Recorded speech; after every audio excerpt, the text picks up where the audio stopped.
Good morning, beautiful people. My name is Ismail Chi, and today we're going to talk about the care guide for the Crested Gecko. Before we begin, remember to do your research. That's why you're here. Before getting any specimen, set up its enclosure first, as sometimes people buy the animal before preparing its home. Where do you put it, right? First, research and set up the enclosure so both you and the animal are stress-free before placing it in, and we can all be happy. First, some general facts. The species originate from New Caledonia in Oceania, where they were endangered. However, thanks to conservation efforts and expeditions, they found some specimens, got them to mate and reproduce. And today we can enjoy these specimens, basically as pets, and they are very available. You go to a pet store and there will be specimens. You go to a Facebook group, there will be specimens there. They're everywhere and easy to care for. Before we discuss setting up their enclosure, here are 3 important things. They live for about 20 years with the right care, so they're quite a long-term commitment. I'm 24. They nearly live as long as I have. They can reach about 20 to 25 centimeters in length, although half of that length is going to be their tail. By the way, they can just drop it because if you sneeze and scare them, they'll drop it. One day it's fine, and the next day when you wake up, it's gone, so don't worry about that. Anyway, when you handle them, you should be careful. You should be gentle. And there are also some that really like to jump. Some others stay calm in your hand, but there are others that love to jump. You see how they get on all fours and suddenly jump, but well, that's another topic, right? I already said how long they live. They live for 20 years. They can reach 25 centimeters, and they are also nocturnal. That means they'll be active, moving around, feeding, and showing their most natural behavior for you to observe. While discussing this section, I'll give you many examples, likely here where there's more space.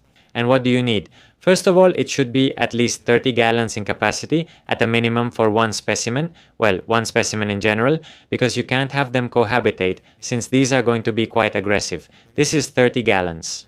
Vertical, since they are arboreal, meaning they spend their time on branches, among the plants, among the leaves, hiding, and that's it. This is usually a front-opening exoterra, where you can get creative and make your own background. Add many plants like bromeliads and epiphytes, among others. If you're going to add live plants, which is what I would obviously recommend, you'll need to put in a small LED light, and if you're going to use a heat lamp because you live in a very cold place, make sure this lamp is never directly on the metal mesh, on the top of the enclosure, because it gets very hot and you could burn your own reptile. Hang it so it doesn't get too hot and always control it with a digital thermostat. And I wanted to focus on something very important that people don't take into account. People often overlook the ground or substrate because these are arboreal, but it's actually very important. Why?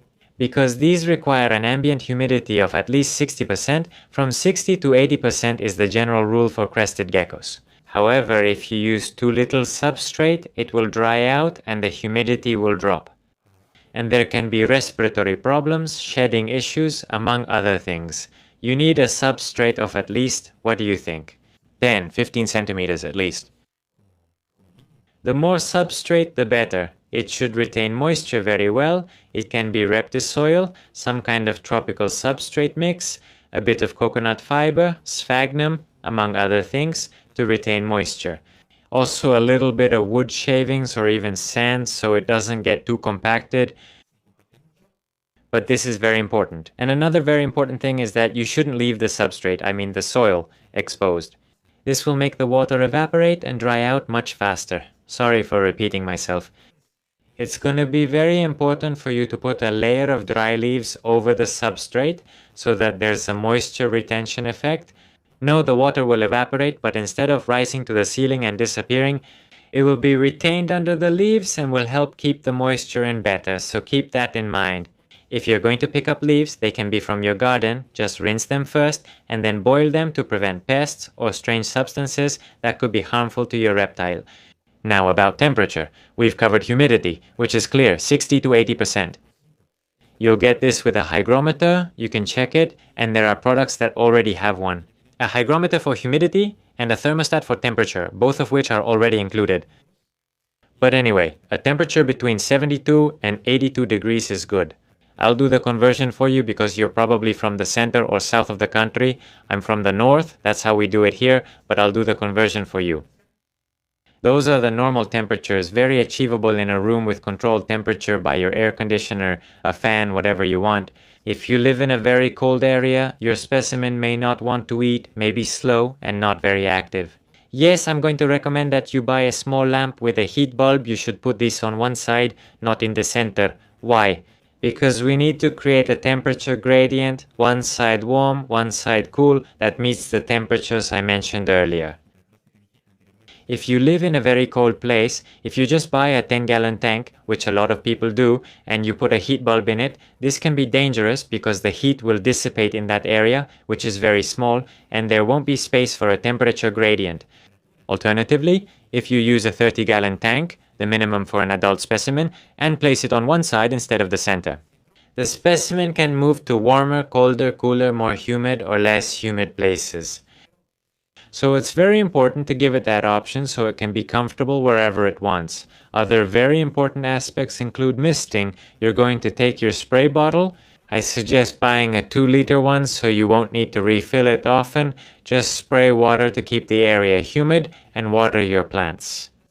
Also, it's important not to live with the same species or with other species. In fact, what does this mean? It means you shouldn't put 2 crested geckos in the same enclosure.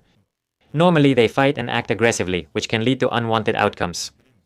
And since we're talking about light, about heat lamps that aren't really necessary unless you live in a very cold place, let's discuss ultraviolet B light. These nocturnal animals may not need it, but some believe it offers benefits. Can they live without ultraviolet B? I recommend taking your pet outside for 10-15 minutes daily to get ultraviolet B light benefits. Since they're nocturnal, they get little ultraviolet B light in the wild. Keep that in mind. You can provide it or not. It's your choice. I encourage you to research more about the benefits of ultraviolet B light, especially for nocturnal animals. I don't know how much benefit there really is, but it's a topic that needs more research. If you can provide it, do so or leave it in the sun briefly. Diet. These won't eat insects. Well, you can actually provide insects. In fact, once a week it would be good to give it an insect. However, for crested geckos, it's the simplest diet in the world. Why? Because all the essential nutrients they need are in the diets. Like Repashy, Sumed, Pangea, which are basically fruit-flavored powders that you just add a little water to. It becomes a puree that provides all their needed nutrients and benefits. Unlike other species, they don't require a calcium supplement with vitamin D. You just open the packet with a syringe, measure it, add some water, and that's it. That's all you need. You give it to them at night because they're nocturnal, and that's it. This is a simple, brief care guide, but I want to stress the importance of veterinary care.